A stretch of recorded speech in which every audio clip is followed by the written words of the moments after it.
In this episode, Golden and I have a spoilerific discussion of Avengers Endgame. Full speed ahead.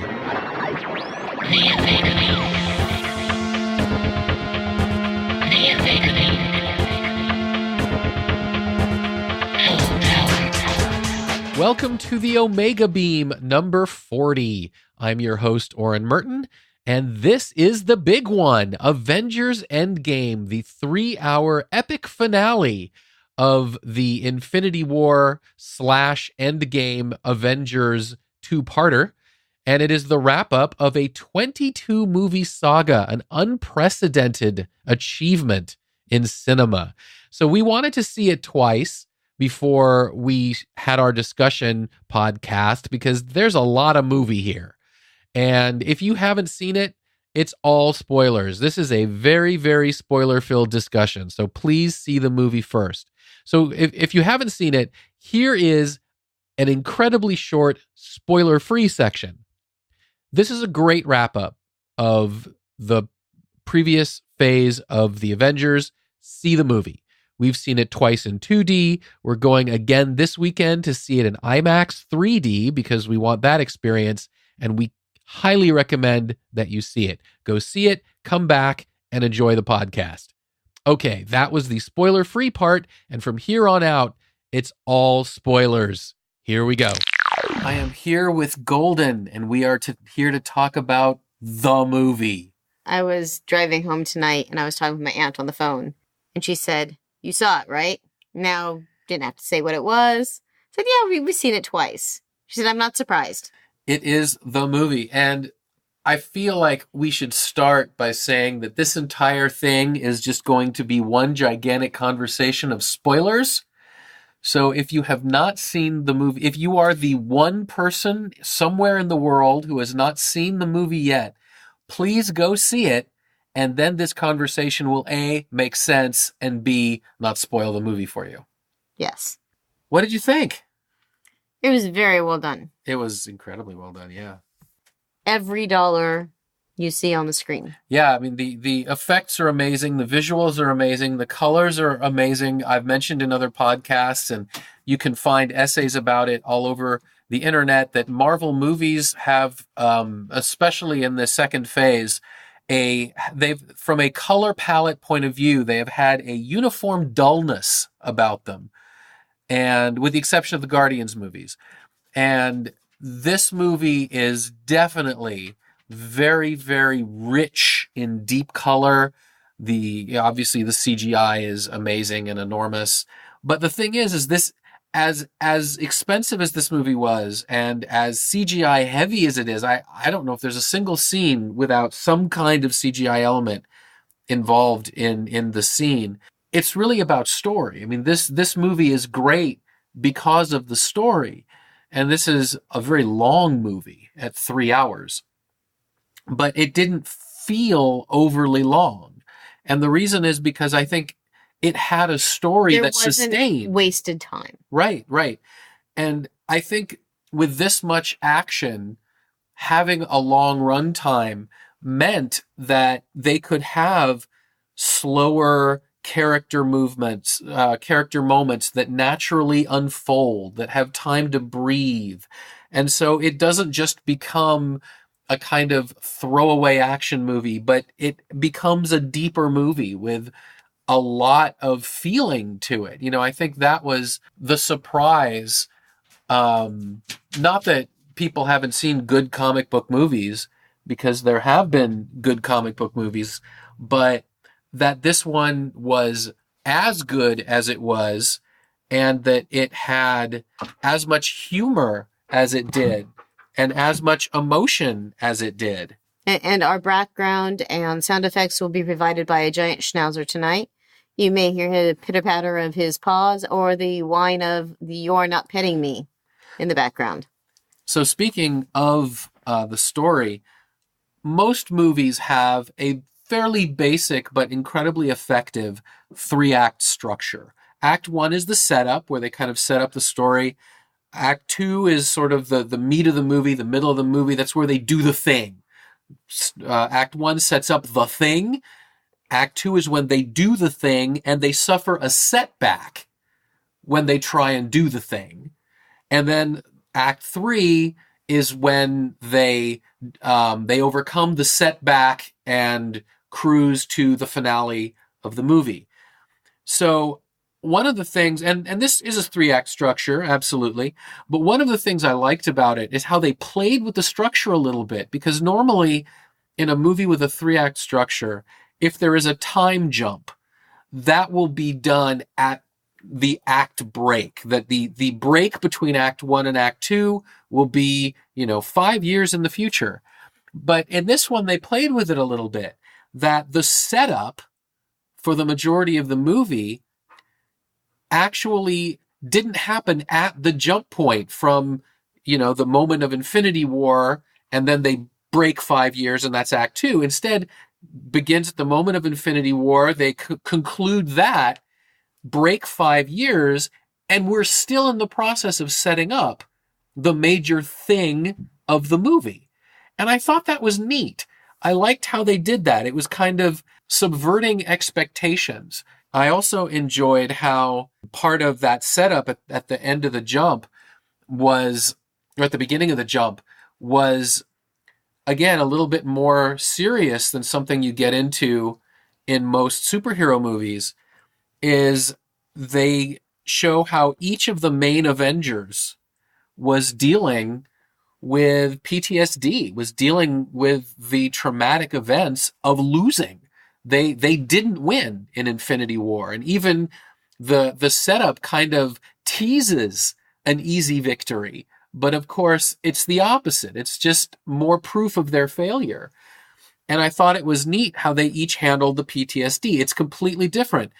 The two successful characters are Tony Stark, who still has the love of his life, and he gets married, has a child, becomes a father, and he sort of finds another life in this new world. And Bruce Banner, who was beating himself up over not taking out Thanos and not being able to handle this. And as he put it, he lost twice, once as the Hulk and once as and Bruce now Banner. He has found his Zen. He has. Now he is Smart Hulk. Now he's put the two together so he can be both at once. And so he sort of, he very literally embodies being at peace with yourself. And you gotta love the scene where, they're back in time and they tell him, well, maybe you should smash some things. And he's like, well, I think that's a little just gratuitous. Yeah. And he goes over and just kind of flings a motorcycle kind of on the ground and kind of just plops his fist down on the cab and it's like, The two characters that kind of are stuck in neutral and can't really get over it, Steve Rogers and Captain America is trying to pick up the pieces by picking up where his friend Sam left off. He's doing what Sam was doing in Winter Soldier, which is working as a trauma therapist. And he's trying to help others through their trauma in the hopes it'll help him out of his. But it's not really working. He's being helpful, but it's not really working. And Natasha's in the same boat. She's still being an Avenger, basically. She's still running Avengers Manor. Running the show. Yeah. And she's searching for purpose, and seeing her sitting behind the couch, especially the second time we watched it, there's just this raw, honest emotion coming off of her that you have to remind yourself that this is acting. Right. Because it's just so genuine. Yeah. That you really just feel her loss and her pain and this, I'm just going to keep just going on because at least I'm doing something. That, and between the emotion that she gives you and the emotion that Tony gives when he comes back. Right. Robert Downey Jr. just does an incredible job of, he even slurs his words just a little bit because he's so frustrated and just so weak. Right. Suffering from dehydration. And I still want to know starvation. how they filmed that, whether or not they did this little Steve Rogers get a thin body to match the head and that. And I tried to look it up online, couldn't find anything that directly said that. Yeah. But just incredibly well done. It was. The final two main Avengers, they snap. Their way of dealing with PTSD is they just have a break. Clint Barton, Hawkeye, loses his family and basically loses his mind. And he decides that since so many good people died because of Thanos, that he was going to go out and murder all the bad people because they didn't deserve to live. And then Thor, he really lets himself go, and he becomes just sort of this fat alcoholic gamer and won't allow anyone to say the name of Thanos because it's just too painful for him.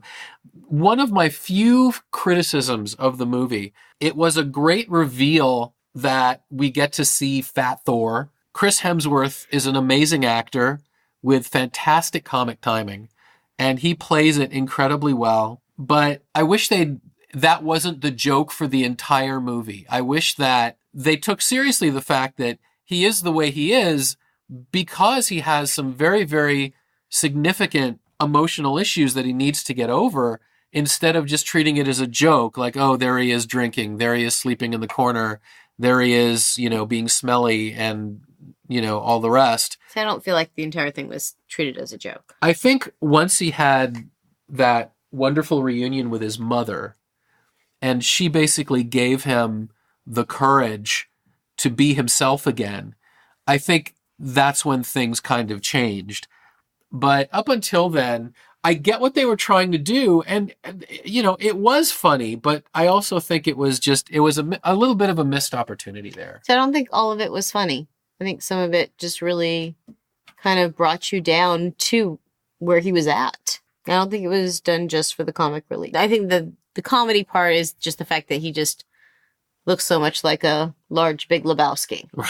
And that was, and he can pull it off. I mean, Chris Hemsworth absolutely pulled it off. I mean, the acting, as you'd already said, it was uniformly excellent. Everybody was great in this. I hope they recognize Robert Downey Jr. for his performance. I hope that the entire ensemble cast, I know that some organizations, like I know the SAG Awards, they give out ensemble awards and things like that. I hope that the entire cast is recognized for the fact that there's literally no weak link here. And the characters all get an arc. This is a deep movie where everybody gets an arc. And sometimes it's an arc with usually a multi-movie payoff. When I first saw Nebula in Guardians of the Galaxy, I felt she really had no part, that she was just there to just sort of say her lines and be kind of flat and robotic and just a big blue meanie. And that was that. But in Guardians 2, she became deeper. You began to get to know who Nebula was. And I think in this one, in Endgame, she gets such a really wonderful arc. First of all, Karen Gillan's a great actress. Well, and then you have all her life, when she's been fighting or challenged, she loses. Right. And here she is at the very beginning of this movie, and the first thing that happens to her in one of the scenes is that she wins. It may just be, them flicking paper to see who can score the most goals, but she wins. Right. And she's able to have fun. And this is a new experience. Right. And she learns to not just be the warrior that Thanos had built, but she learns to be a human. She learns empathy. She learns emotion. I mean, it's such a wonderful little moment where she picks up Robert Downey Jr. and puts him in the chair so he's more comfortable. And she just touches his shoulder. It's just such a small but meaningful and resonant sign of affection. I mean, it honestly just almost moved me to tears just to see her do that, because here's a character who had gone almost her entire existence without feeling. And then finally she probably has had little to no affection in her life. Only from the sister who kept beating the shit out of her. And then she kept pushing that sister away. Right. So, it was a wonderful arc how in this one they literally brought back the old Nebula so you could see how far she's come. And of course Karen Gillan playing both of them at the same time. Just such a wonderful job for her. All the acting was so good. And they pulled off all of these emotional scenes as well between all the characters. I'd already mentioned the reunion between Thor and his mother, and Chris Hemsworth and Rene Russo are just phenomenal in it, and they really give it like a deep resonance. Where Thor, he really wants to tell his mother, look, don't go here, you're gonna die. But she won't let him. Instead, she just tells him that he's still worthy. Well, she tells him that you're not here to rescue me. Right. That's not what your purpose is. Right. And I thought the reunion between, Stark and Stark, between, Robert Downey Jr.'s Tony Stark and his father, Howard Stark, was also really moving. It wasn't just that was moving there, though. You have him getting a chance to spend time with his father. Right. From a different perspective. Right. From his perspective as a dad. Just to be a man with another man. And to get an honest feel of who his father was. And even his father says, no, I'm all about me. And then you have, around the same time that's happening, on the other side of the glass, there's Peggy. Right. Steve Rogers is just, this is the path not taken. Yeah. So a lot of poignancy for an action movie. And then I thought it was very apropos that what should bring Ant-Man or Scott Lang back, but just this random rodent. Okay, let's just go across this, and he ends up leaving with a wagon full of stuff and right. But that was poignant too. Him not knowing what the hell was going on, that he was gone for 5 years and what happened. And then he sees all these memorials to everyone disappeared, and he's desperate, terrified his daughter is one of them. And when he sees his name, but not his daughter, he immediately runs to the house, and there she is, 5 years older. And maybe has she been on her own all this time? Yeah. Because the parents are nowhere. You don't see them. Yeah, absolutely. And then luckily, wherever he left the wagon, it was still there when he went back. Otherwise, the Ant-Man suit would have been gone. We've seen in the other movies that he takes the Ant-Man suit and miniaturizes it. Okay. So I wouldn't be surprised if he put it in his pocket and carried it, in his back pocket in case he lost his stuff. But, well, he had to go get his van anyway. Right. But, talking about stakes, you realize how high the stakes are early in the game at Vormir, where they grab the Soul Stone. Natasha ends up sacrificing herself because the deal for the Soul Stone is someone needs to sacrifice the person they love in order to get the stone. Clint and Natasha basically fight each other to be the one to sacrifice themselves and not the other person. And ultimately, Natasha wins, quote unquote, by, tying Clint to the rock and saying, let me go. And falls down. Well, she says it's okay. Yeah, it's what she wanted. To let go. Right, it's what she wanted. Of course, it's not what he wanted. It was just beyond all the shouting and the this and the that. The most heart-wrenching thing he says is please. But it is exactly what she wanted. Right. Because she wanted to see her family returned. She wanted to help her family. Had he been the one that went, she wouldn't have been able to help her family. It would have been someone else. And she wanted to be the one. Well, she would have helped by bringing back the stone. That's a help too. I was very surprised that they did what they did. First of all, no offense to Jeremy Renner, I just like the character of Black Widow. Well, that's exactly why it had to be her. Because it wasn't just the characters in the movie, it's the audience too. And part of that is also that I was surprised from a corporate point of view. First of all, they have a Black Widow movie. It's obviously a prequel, but they have a Black Widow movie in development that they're working on for her first or maybe only standalone movie. But in addition, now we're specifically in a time where female representation is a big deal, where women are getting movies that are making billions of dollars. I was surprised that they would permanently, quote unquote, kill off one of their characters that shows diversity instead of picking one of the myriad of white men that they have running around and doing their thing. So I'm going to back you up for a minute because you just jumped right over to Vormir.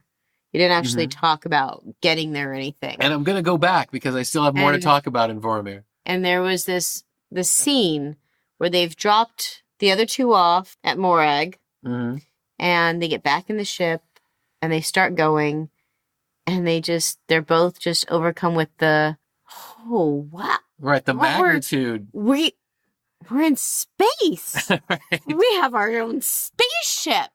And they make the comment, look how far we've come. But they share this laughter and this incredulity that we can't believe that we're actually here in space doing this right now. Right. I mean, Hawkeye says that. At one point he says, under different circumstances, this would be totally awesome. But it is. Right. Even then, you can see for them that it is totally awesome. Right. And they are so glad that they're there together. Right. It is totally awesome, yeah. They generally have used Scott Lang as comic relief because Paul Rudd is just a really good comic actor. Mm-hmm.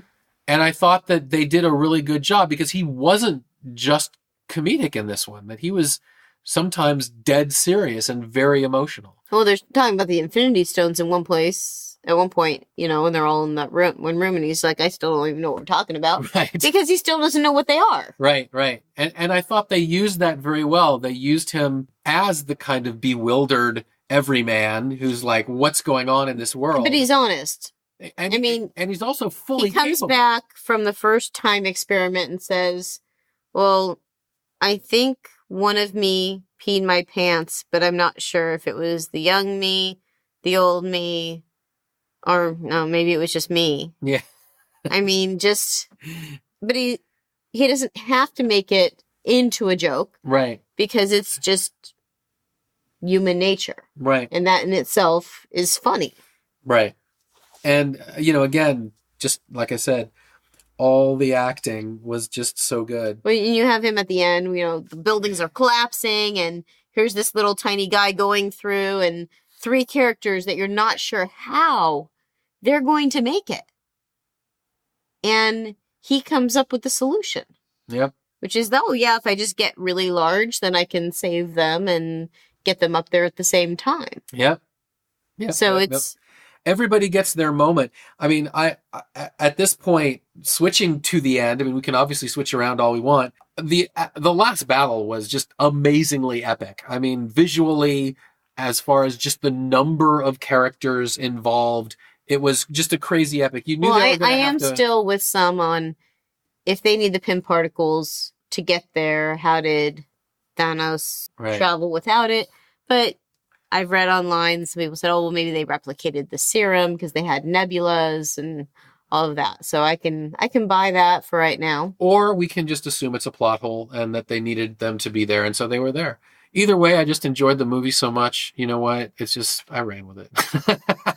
I didn't think too much about it at the time until you brought it up. Yeah. Well, I thought about it. I think the second time, it's like, wait a minute. How'd they get there? But it was just an amazingly epic battle. And I think that it had a lot of sort of comic book splash pagey moments. I mean, one of the biggest sort of comic book splash page moments was when Mjolnir flies into Captain America's hand. I mean, our friend Dave was like clapping and cheering, and just a lot of people when Captain America gets that hammer. He is worthy. He now has the powers of Thor. And just, and Thor was being the audience at that moment when he was cheering him on. There were just a lot of moments. There was a moment where Peter Parker has to hand off the gauntlet to Carol Danvers, to Captain Marvel. And he says, I don't know how you're going to get through that whole army over there. And every single woman, hero, all the heroines come right down around her. And I don't remember who it was. I think it was Okoye of Wakanda, who says she's not alone. She's got help or something like that. And they're all like, yeah, I mean, that already did this in Black Panther. Right. And, they're all there. It's like if you want the meme, the photo for female empowerment, flash on that screen. And apparently if you're a Valkyrie, you can just call a Pegasus into an existence too. Right, so. right. So that was really cool that all of a it was sudden there's a it was, Pegasus. it was a great Pegasus. I don't know where the hell she got it. I didn't even care. It just looked so damn good. And then you have Peter Parker being Peter Parker. You know, in the first one, he's like, "Oh, hello, Doctor," saying hello to Doctor Strange. He's like, "Oh, hey, I'm Peter Parker. Who are you?"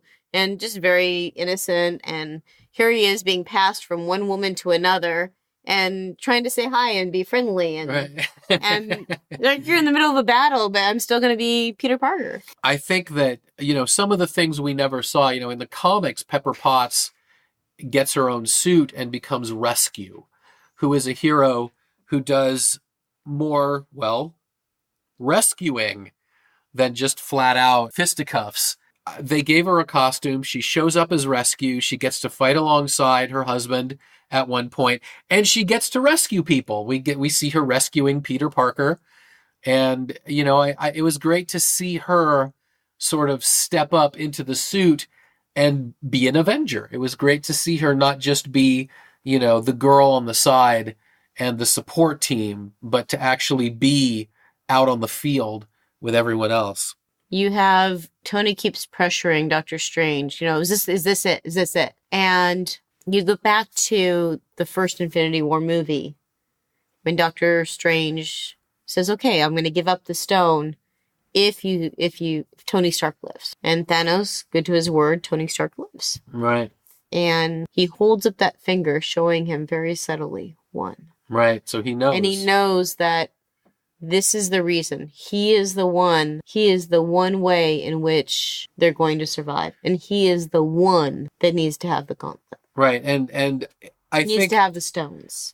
I think it's also really moving because it's his way of telling Stark his sacrifice is not in vain. He knows that he's going to make the sacrifice. He knows it's going to kill him. I mean, it nearly kills Thanos. It nearly kills Hulk. There's no way that even in a suit, Tony's going to walk away from the snap. But he also knows it's going to work. He knows that it will not be in vain. And that's... Pepper says that. Yeah. Like she says, we're going to be okay. It's not them. It's everyone. Right. And she made the argument to him when he wanted to ditch the whole, this time thing is going to work into the river. She said, well, you could do that, but you're not going to be able to rest. And he knows that. But now you can rest. Right. And this then trails back through those different Iron Man movies to the fact that he started out as such an arrogant guy. This is the complete opposite. This is the total 180. Right. And you'd also mentioned that in the last battle, what Thanos says comes back. Right. Where Thanos says his plan works because the arrogant, right. won't notice. Right. When Nebula walks out after betraying everyone, she says, "It's done. They didn't even suspect a thing." He says, "The arrogant never do." And so he gets arrogant at the end. Right. He's like, "Yeah, I've got this. I've got the gauntlet. They can't stop me. I'm so powerful." Right. I am and inevitable. He doesn't realize that somehow Tony, in placing his hand over the other, right, did a little, however it is, prestidigitation whether there was some sort of release on the first gauntlet that transfers the stones onto Tony, or the nanites of his suit could have, grabbed the stones, because we see that Thanos pulls one out so that he can use it separately to smash Captain Marvel. So we know they can be separated. So obviously he had some nanites or something that were able to do it as well. But somehow he's able to do this. Yeah. It comes back. Yeah. And a lot of things really come back. If you want just to drift down memory lane of the last 11 years or so, this is a great way to do it. I left the movie wondering, I wonder if I went back and watched Ant-Man or Ant-Man and the Wasp, if Hank Pym ever references some of the Pym particles going missing in the 1970s. Yeah, I don't know that. And I went back and just really quickly, briefly watched The Winter Soldier and the part with Peggy. And she's very non-exact in saying that, oh yeah, Captain America, he saved all of these guys, including the guy who would one day be my husband. And you look at the photos next to her bed, and it's her and the kids, but there's no husband in any of the photos. So they left that door wide open, and whether or not it was wide open for the ending of this movie to come fill it in, as if it's always been there or not. I'm just going to go with that because I like it. Hey, if you like it, all these stories are all about what you bring to it as well. So I'm going to double back a little bit. We've talked a lot about the heroes, but one of the reasons that this movie and the threat is so compelling is because Thanos was such a great villain. I think a lot of that is due to the writing. I think a lot of that is also due to Josh Brolin giving a great performance. I liked the exchange between the Ancient One and the Hulk, and absolutely. But it was great to bring back all those other supporting characters. If you need the Infinity Stones in order for the flow of time to proceed, is the flow of time not proceeding right now the way it should? Yeah, I believe that would be considered another plot hole, because in the current timeline, at the beginning of the movie in Act 1, they were all destroyed, and everything that was done in Act 2 and 3 brought them into the timeline again and put them right back, and so they are still then going to be destroyed, etc. And you have Loki taking off the Tesseract. Right, and Loki's got a Tesseract at some point. So it's kind of like, Although, no, he doesn't have the Tesseract, because then they went back before. Oh, but then they put it back. Mm-hmm. So, yeah, that would... So he has that. It was really interesting that Nakia wasn't there. Yeah, maybe they just couldn't... The actress is very in demand, and maybe they just couldn't get her. But, in general, that is one of the pitfalls of time travel movies, is that the deeper you think about the implications of every move that is made, the more you realize that there's just an infinite amount of room for error. And it's got to be hell on the government's trying to figure out who is what age now. Because you have, I'm going to take an example for Peter Parker. He's returning to the world 5 years later.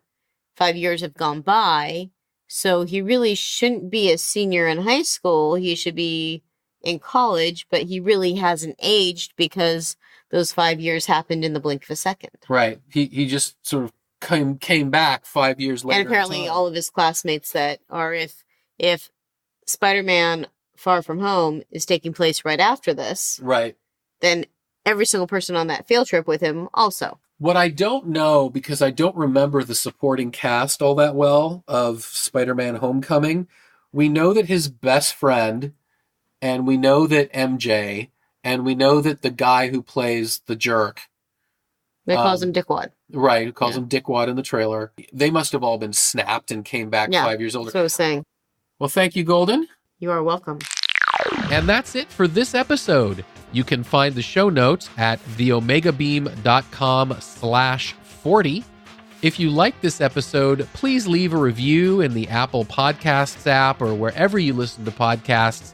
It helps people figure out if this podcast is for them and all that good stuff, and we'd really appreciate it. If you've got any suggestions or comments, please leave us a line at info@theomegabeam.com. Be good to yourselves and each other, and we'll catch you next time.